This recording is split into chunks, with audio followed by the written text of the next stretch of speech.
Hi everyone, this is Sri Lakshmi from B International. ഇന്ന് നമ്മളോട് discuss ചെയ്യാൻ പോകുന്നത് ആൻമാക് പ്രോസസ്സിങ്ങിനെ പറ്റിയിട്ടാണ്.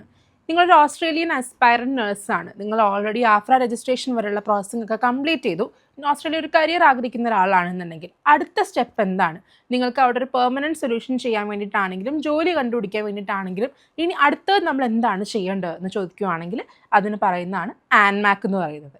ആൻമാക് ഒരു സ്കിൽ അസസ്മെൻ്റ് ആണ്. മെയിൻലി ഇത് യൂസ് ചെയ്യുന്നത് പെർമനൻറ്റ് റെസിഡൻസിക്ക് വേണ്ടിയിട്ടാണ്. നമ്മൾ ഇത്രയും നാളും നമ്മുടെ എക്സ്പീരിയൻസും നമ്മളുടെ നഴ്സിംഗ് കൗൺസിൽ രജിസ്ട്രേഷൻസും ഒക്കെ പല കൗൺസിൽസും അത് വെരിഫൈ ചെയ്തിട്ടുണ്ടെങ്കിൽ പോലും ഓസ്ട്രേലിയയുടെ പെർമനൻറ്റ് റെസിഡൻസിക്ക് അപ്ലൈ ചെയ്യുമ്പോൾ അവരുടെ ഫെഡറൽ അതോറിറ്റി തന്നെ അത് വെരിഫൈ ചെയ്ത് നമുക്ക് റിപ്പോർട്ട് തരണം. ആൻമാക് എന്ന് പറഞ്ഞാൽ Australia nurses and midwifery accreditation council എന്നാണ് പറയുന്നത്. സോ നമ്മളുടെ ക്വാളിഫിക്കേഷൻ രജിസ്ട്രേഷൻ കാര്യങ്ങളൊക്കെ ആയിരിക്കും അവർ വെരിഫൈ ചെയ്യുന്നുണ്ടാവുക. അത് നമുക്ക് അപ്ലൈ ചെയ്യണമെങ്കിൽ വൺസ് നമ്മൾ ആഫ്ര രജിസ്ട്രേഷൻ കിട്ടിയതിന് ശേഷം മാത്രമേ നമുക്ക് ആ സ്റ്റെപ്പിലേക്ക് പോകാൻ പറ്റുള്ളൂ. ആഫ്ര രജിസ്ട്രേഷൻ കിട്ടിയതിന് ശേഷം ആൻമാക് അപ്ലൈ ചെയ്ത് ഒരു പോസിറ്റീവ് സ്കിൽ അസസ്മെൻറ്റ് കിട്ടിയാൽ മാത്രമേ നമുക്ക് സക്സസ്ഫുള്ളി PR-ന് ആപ്ലിക്കേഷൻ ലോഡ്ജ് ചെയ്യാനായിട്ട് പറ്റുള്ളൂ. ആൻമാക്കിൽ തന്നെ സ്കിൽ അസസ്മെൻറ്റ് പല രീതിയിൽ വരുന്നുണ്ട്. ഫുൾ സ്കിൽ അസസ്മെൻറ്റും ഉണ്ട്. പിന്നെ നമ്മൾ ന്യൂസിലാൻഡ് പാത്വേ ത്രൂ ഒക്കെ നഴ്സിംഗ് രജിസ്ട്രേഷൻ എടുത്ത ഒരാളാണെന്നുണ്ടെങ്കിൽ അല്ലെങ്കിൽ ഡയറക്റ്റ് ആഫ്ര രജിസ്ട്രേഷൻ ഒക്കെ എടുത്ത ഒരാളാണെന്നുണ്ടെങ്കിൽ നമ്മൾ അപ്ലൈ ചെയ്യുന്ന പാത്വേ എന്ന് പറയുന്നത് മോഡിഫൈഡ് സ്കിൽ അസസ്മെൻ്റ് ആയിരിക്കും. അപ്പോൾ മോഡിഫൈഡ് സ്കിൽ അസസ്മെൻറ്റിന് നമുക്ക് ലാംഗ്വേജ് ടെസ്റ്റ് ഒന്നും സബ്മിറ്റ് ചെയ്തില്ലെങ്കിലും കുഴപ്പമില്ല. പിന്നെ നമുക്കിതിൻ്റെ എലിജിബിലിറ്റി നോക്കുകയാണെങ്കിൽ നമ്മുടെ ഹോം കൺട്രിയിൽ നിന്ന് നമ്മളൊരു ബാച്ചിലേഴ്സ് ഡിഗ്രി കംപ്ലീറ്റ് ചെയ്തിട്ടുണ്ടാവണം. PSc അല്ലെങ്കിൽ പോസ്റ്റ് BSc MSc ഗ്രാജുവേഷൻ എന്തായാലും നമുക്ക് കുഴപ്പമില്ല. ഒരു മാസ്റ്റേഴ്സ് ഡിഗ്രി ഉണ്ടെങ്കിലും നമുക്ക് ക്വാളിഫൈഡ് ആണ്. ഡിഗ്രി കംപ്ലീറ്റ് ചെയ്തതിന് ശേഷം നമ്മൾ ആ ഹോം കൺട്രിയിൽ തന്നെ നഴ്സിംഗ് രജിസ്ട്രേഷൻ എടുത്തിട്ടുണ്ടാവണം. നമ്മളുടെ ഹോം കൺട്രി നഴ്സിംഗ് രജിസ്ട്രേഷനും നമ്മളുടെ കയ്യിൽ ഉണ്ടാവണം. ഇത്രയും ഉണ്ടെങ്കിൽ മാത്രമാണ് നമുക്കിതിന് അപ്ലൈ ചെയ്യാനുള്ള എലിജിബിലിറ്റി വരുള്ളൂ. നമ്മുടെ എക്സ്പീരിയൻസ് ഡിഫറെൻ്റ് ആണ്. ഓരോ പാത്വേക്കും ഡിഫറെൻ്റ് ആണ്. ഇപ്പോൾ മോഡിഫൈഡ് സ്കിൽ അസസ്മെൻറ്റിന് എക്സ്പീരിയൻസ് അവരുടെ സ്പെസിഫിക് ആയിട്ടുള്ളൊരു കണ്ടീഷനൊന്നും വെച്ചിട്ടില്ല. എന്നാലും നമ്മൾ PR-ന് വേണ്ടി ചെയ്യുന്ന ആയതുകൊണ്ട് എക്സ്പീരിയൻസ് നമുക്ക് എത്ര വർഷമുണ്ടോ അതനുസരിച്ചുള്ള പോയിൻ്റ് ആയിരിക്കും ഈ സ്കിൽ അസസ്മെൻറ്റ് കഴിയുമ്പോഴേക്കും കാൽക്കുലേറ്റ് ചെയ്യുന്നത്. ലാംഗ്വേജ് ടെസ്റ്റിൻ്റെ ആണെങ്കിലും ഓരോ പാത്വേക്കും ഡിഫറെൻ്റ് ആണ്. ഈ മോഡിഫൈഡ് സ്കിൽ അസസ്മെൻറ്റ് നോക്കുമ്പോഴേക്കും ഇതിലും ലാംഗ്വേജ് ടെസ്റ്റിൻ്റെ ഒരു റിക്വയർമെൻറ്റും അവർ വെച്ചിട്ടില്ല. പക്ഷേ നമ്മൾ ചൂസ് ചെയ്യുന്ന ആൻസ്കോ കോഡ് അനുസരിച്ചിരിക്കും നമ്മൾ അവിടെ ലാംഗ്വേജ് കൊടുക്കണോ വേണ്ടയോ എന്നുള്ളത്. ചില ആൻസ്കോ കോഡിൽ വർക്ക് എക്സ്പീരിയൻസ് ഇത്ര വർഷം അല്ലെങ്കിൽ ഇത്ര അവേഴ്സ് മീറ്റ് ചെയ്യണം എന്ന് റിക്വയർമെൻ്റ് ഉണ്ട്. അതുപോലെ തന്നെ ലാംഗ്വേജും ഇന്ന മൊഡ്യൂൾസ് ഇന്ന സ്കോർ വീതം ഉണ്ടാവണം എന്ന് നിർബന്ധമുള്ള ആൻസ്കോ കോഡ്സും ഉണ്ട്. ഇനി ഫീസിൻ്റെ കാര്യം നോക്കാം. ഓരോ സ്കിൽ അസസ്മെൻറ്റിനും ഡിഫറെൻറ്റ് ഫീസസ് ആണ് വരുന്നത്. ഇപ്പോൾ ഫുൾ സ്കിൽ അസസ്മെൻറ്റ് ചെയ്യുന്ന ഒരാളാണെന്നുണ്ടെങ്കിൽ അറൗണ്ട് ഒരു $595 ഓസ്ട്രേലിയൻ ഡോളർ ഫീസ് വരും. ബട്ട് നമ്മളുടെ പാത്വേ മോഡിഫൈഡ് സ്കിൽ അസസ്മെൻറ്റ് ആയതുകൊണ്ട് അതിന് അറൗണ്ട് ഒരു $395 ഓസ്ട്രേലിയൻ ഡോളറാണ് ഫീസ് വരുന്നത്. ഇത് ഗവൺമെൻറ് ഫീസാണ്. ഗവൺമെൻറ് ഫീസ് റെഗുലർലി ചേഞ്ച് ആവാറുള്ളൊരു കാര്യം ആയതുകൊണ്ട് നമ്മൾ എപ്പോഴും ഓസ്ട്രേലിയയുടെ ആൻമാക്കിൻ്റെ ഒഫീഷ്യൽ വെബ്സൈറ്റിൽ കയറി ഫീസ് കൺഫേം ചെയ്തതിന് ശേഷം മാത്രം പ്രൊസീഡ് ചെയ്യുക. ഇനി ഇതിൽ ഏറ്റവും ഇമ്പോർട്ടൻ്റ് ആയിട്ടുള്ള കാര്യം എന്ന് പറയുന്നത് കറക്റ്റ് ആയിട്ടുള്ള ആൻസ്കോ കോഡ് ചൂസ് ചെയ്യുക എന്നുള്ളതാണ്.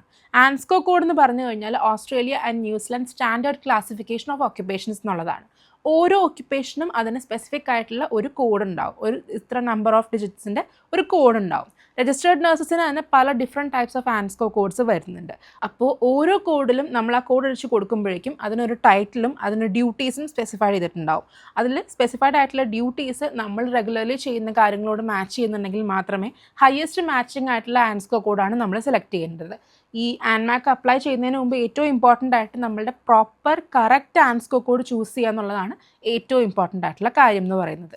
ഇപ്പോൾ നഴ്സിംഗിന് നോക്കുകയാണെങ്കിൽ മിക്ക ആൻസ്കോ കോഡും സ്റ്റാർട്ട് ചെയ്യുന്നത് 254 എന്ന് പറയുന്ന ആ കോഡിലായിരിക്കും നഴ്സിംഗ് കാറ്റഗറീസിലുള്ള ആൻസ്കോ കോഡ്സ് സ്റ്റാർട്ട് ചെയ്യുന്നുണ്ടാവുക. അപ്പോൾ നിങ്ങൾക്ക് നിങ്ങളുടെ കോഡ് ചെക്ക് ചെയ്യണം എന്നുണ്ടെങ്കിൽ ABS വെബ്സൈറ്റിൽ പോയിട്ടാണെങ്കിൽ നമുക്ക് ആൻസ്കോ കോഡ് ഏതാണ് വരുന്നത് എന്നുള്ളത് നമുക്ക് കണ്ടുപിടിക്കാനായിട്ട് പറ്റും. ഫോർ എക്സാമ്പിൾ നിങ്ങളിപ്പോൾ ഒരു ക്രിട്ടിക്കൽ കെയർ നഴ്സ് ആണെന്നുണ്ടെങ്കിൽ നിങ്ങളുടെ ആൻസ്കോ കോഡ് വരാൻ പോകുന്നത് 254415 എന്ന് പറയുന്ന ആൻസ്കോ കോഡായിരിക്കും വരുന്നത്.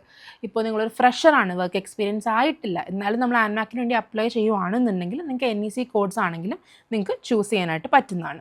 ഇനി ആൻമാക് ആക്സെപ്റ്റ് ചെയ്യുന്ന എക്സ്പീരിയൻസിൻ്റെ ക്ലാസിഫിക്കേഷൻസിൻ്റെ കാര്യം പറയുവാണെങ്കിൽ നിങ്ങൾ നഴ്സിംഗ് ഫീൽഡിൽ നിങ്ങൾക്ക് പ്രോപ്പറായിട്ട് ക്ലിനിക്കൽ എക്സ്പീരിയൻസ് ഉണ്ട് എന്നാണെങ്കിൽ അത് ആൻമാക്കിന് വെരിഫൈ ചെയ്യാനായിട്ട് പറ്റും. അതിപ്പോൾ ഏത് കാറ്റഗറി ആണെങ്കിലും, കമ്മ്യൂണിറ്റി ഹെൽത്ത് ആണെങ്കിലും, ഡിസബിലിറ്റി ആണെങ്കിലും, മെൻറ്റൽ ഹെൽത്ത് ആണെങ്കിലും, റിസർച്ച് നഴ്സ് ആണെങ്കിലും, അത് ഏത് ഫീൽഡ് ആണെങ്കിലും നഴ്സിംഗിൻ്റെ ആണെന്നുണ്ടെങ്കിൽ ആൻമാക്കിന് അത് അസസ് ചെയ്യാനായിട്ട് പറ്റും. ഇനി ആൻമാക്കിന് എന്തൊക്കെ ഡോക്യുമെൻറ്റ്സ് ആണ് വേണ്ടതെന്ന് നോക്കാം. മെയിനായിട്ട് വേണ്ട ഡോക്യുമെൻറ്റ്സ് എന്ന് പറയുകയാണെങ്കിൽ ഫസ്റ്റ് തന്നെ ഒരു ID ഡോക്യുമെൻ്റ് ആണ് വേണ്ടത്.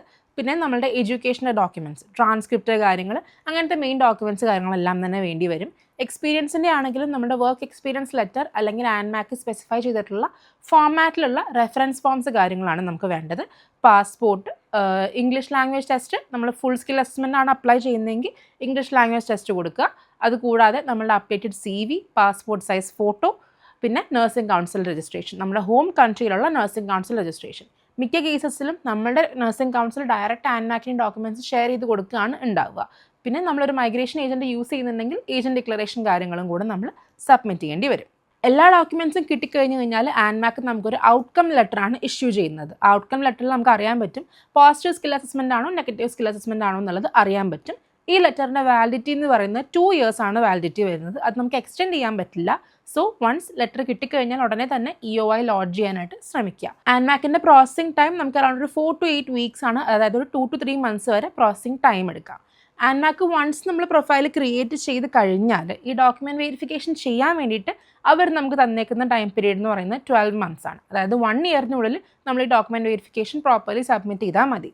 എന്നാലും നമ്മൾ മാക്സിമം സ്പീഡായിട്ട് തന്നെ കാര്യങ്ങൾ ചെയ്യാൻ നോക്കുക. അപ്പോൾ നമുക്ക് ഔട്ട്കം വേഗം തന്നെ എടുക്കാൻ നമുക്ക് PR-ൻ്റെ പ്രോസസ്സിംഗ് പോലത്തെ കാര്യങ്ങൾക്കാണെങ്കിലും അല്ലെങ്കിൽ ജോബ് സെർച്ച് പോലത്തെ കാര്യങ്ങൾക്കാണെങ്കിലും ഈ ഔട്ട്കം ലെറ്റർ കിട്ടിക്കഴിഞ്ഞാൽ നിങ്ങൾക്ക് കുറച്ചുകൂടി ബെനിഫിഷ്യൽ ആയിരിക്കും. സോ ആൻമാക്ക് പ്രോസസ്സിംഗ് എന്ന് പറയുന്നത് ഓസ്ട്രേലിയൻ PR-ൻ്റെ one of the most important steps ആണ്. നിങ്ങൾക്ക് അതിൻ്റെ പ്രോസസ്സിങ്ങിൽ എന്തെങ്കിലും ഡൗട്ട്സ് ഉണ്ടെന്നാണെങ്കിൽ അല്ലെങ്കിൽ നിങ്ങൾ കോൺഫിഡൻറ്റ് അല്ല, ഇൻഡിവിജ്വലി ഈ പ്രൊഫൈലിംഗ് ചെയ്യാനായിട്ട് നിങ്ങൾ കോൺഫിഡൻറ്റ് അല്ല എന്നുണ്ടെങ്കിൽ നിങ്ങൾ അസിസ്റ്റ് ചെയ്യാനായിട്ട് ബി ഇൻ്റർനാഷണൽ സഹായം നിങ്ങൾക്ക് എടുക്കാം. We are very experienced in this field and we can assist you in that processing. So ഈ വീഡിയോ യൂസ്ഫുൾ ആയെന്ന് വിചാരിക്കുന്നു. നിങ്ങളുടെ ഡൗട്ട്സ് എന്തെങ്കിലും ഉണ്ടെങ്കിൽ കമൻറ്റ്സിൽ കൊടുത്താൽ മതി. We can reply to that.